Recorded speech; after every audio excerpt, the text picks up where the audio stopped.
आखिर अरावली की पहाड़ियाँ क्यों घटाई जा रही है? कितने मीटर तक पहाड़ नहीं माना जाएगा और क्या दिल्ली का प्रदूषण अरावली की वजह से है? दोस्तों, आज हम बात करने वाले हैं अरावली की पहाड़ियों पर। वही अरावली जो दिल्ली एनसीआर की हवा, पानी और मौसम की सबसे बड़ी ढाल मानी जाती है। आज सवाल ये है कि अरावली की पहाड़ियाँ किस तरीके से नापी जाएगी, कितने मीटर तक की ऊंचाई को पहाड़ नहीं माना जाएगा, और सबसे बड़ा सवाल कि क्या दिल्ली का जहरीला प्रदूषण अरावली के जंगलों को काटने से बढ़ रहा है। इस वीडियो के अंत तक देखना, क्योंकि मामला सीधा हमारी सांसों से जुड़ा हुआ है। अरावली माउंटेन, जो भारत की सबसे पुरानी माउंटेन है, ये राजस्थान से शुरू होकर हरियाणा और दिल्ली तक फैली हुई है। अरावली का काम है थार के रेगिस्तान से आने वाले धूल को रोकना, गर्म हवाओं को दिल्ली में घुसने से रोकना, जमीन के नीचे पानी को बचाना, जंगल और जानवरों को सहारा देना, या फिर यूं कहें कि सीधे शब्दों में अरावली नहीं तो दिल्ली खुला मैदान बन जाएगी। अब सरकार और सिस्टम में एक नया नियम चर्चा में है। अगर कोई पहाड़ी अपने आसपास की जमीन से 100 मीटर से कम ऊंची है तो उसे पहाड़ या अरावली का हिस्सा नहीं माना जाएगा। मतलब 10, 20, 30 या 50 मीटर ऊंची पहाड़ियां, छोटे टीले, पथरीली जमीन और झाड़ झंखाड़ वाले इलाके अब कागजों में पहाड़ नहीं माने जाएंगे। नाप कैसे होगी?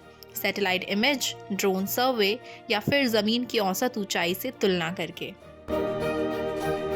इस नियम से सबसे बड़ा खतरा ये है कि अरावली का करीब 80 to 90% हिस्सा कानूनी सुरक्षा से बाहर हो सकता है। खनन, बिल्डर और बड़े प्रोजेक्ट्स को रास्ता मिल सकता है।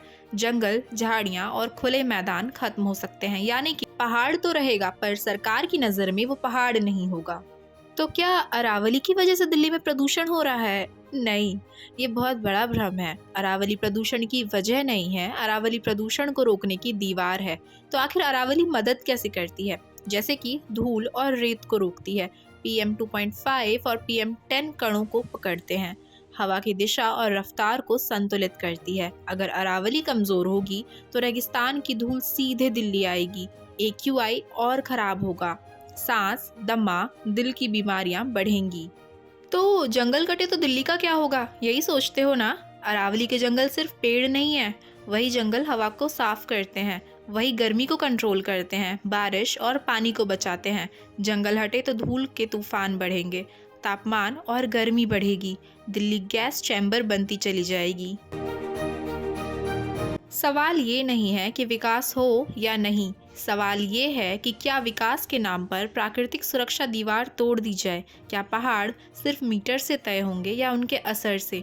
अरावली को बचाना मतलब दिल्ली की आने वाली पीढ़ियों को बचाना है। अगर आपको लगता है कि ये जानकारी ज़रूरी है तो वीडियो को लाइक करके शेयर और कमेंट ज़रूर करना। कमेंट में बताओ, क्या 100 मीटर वाला नियम सही है